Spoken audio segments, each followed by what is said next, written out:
Electronic payment system. So electronic payment कैसे हो सकती है? प्लास्टिक मनी के फॉर्म में हो सकती है, जैसे ATM, credit card, debit card, smart card. Electronic fund transfer के थ्रू हो सकती है, आरटीजीएस, नेफ्ट, आईएमपीएस, यूपीआई के थ्रू हो सकता है। और थर्ड हो सकता है इलेक्ट्रॉनिक क्लियरिंग सर्विसेज, जैसे ईसीएस, डेबिट और क्रेडिट कार्ड। इस वीडियो में हम एम्फोसाइज करेंगे इलेक्ट्रॉनिक फंड ट्रांसफर पे, जिसमें हम फर्स्ट पढ़ेंगे NEFT, national electronic fund transfer. तो ये लॉन्च करा था रिजर्व बैंक ऑफ इंडिया इन 2005। और इसमें जो हम पेमेंट होती थी, जो फंड ट्रांसफर होते थे, वो स्लॉट बेसिस पे होते थे, इमीडिएट ट्रांसफर नहीं होते, स्लॉट बेसिस होते हैं। जैसे 30 to 60 मिनट का एक स्लॉट है, तो उसमें जितनी भी फंड ट्रांसफ़र की रिक्वेस्ट आई है, तो वो नेक्स्ट स्लॉट में उनकी पेमेंट करते हैं। तो ऐसे स्लॉट बेसिस होता है, इमीडिएट आपके पैसे ट्रांसफ़र नहीं होते, तो वो होता है नेशनल इलेक्ट्रॉनिक फंड ट्रांसफ़र। और नेक्स्ट होता है आरटीजीएस, जिसमें होता है रियल टाइम ग्रॉस सेटलमेंट।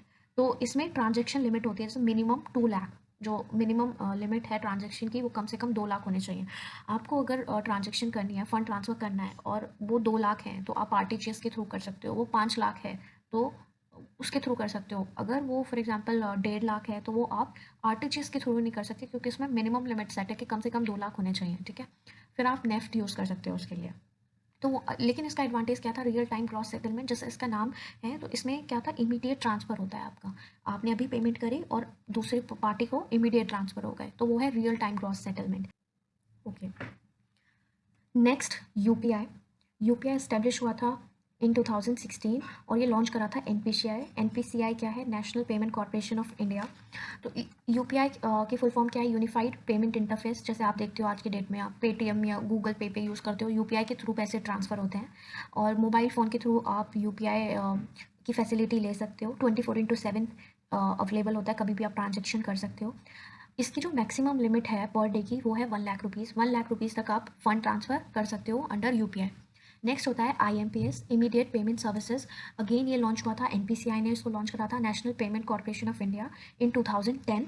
ठीक है, इन 2010 में हुआ था, और 2010 से ही ये 24/7 की फैसिलिटीज़ प्रोवाइड कराता है। और इसमें भी आप पैसे ट्रांसफ़र कर सकते हो यूजिंग फ़ोन और इंटरनेट बैंकिंग।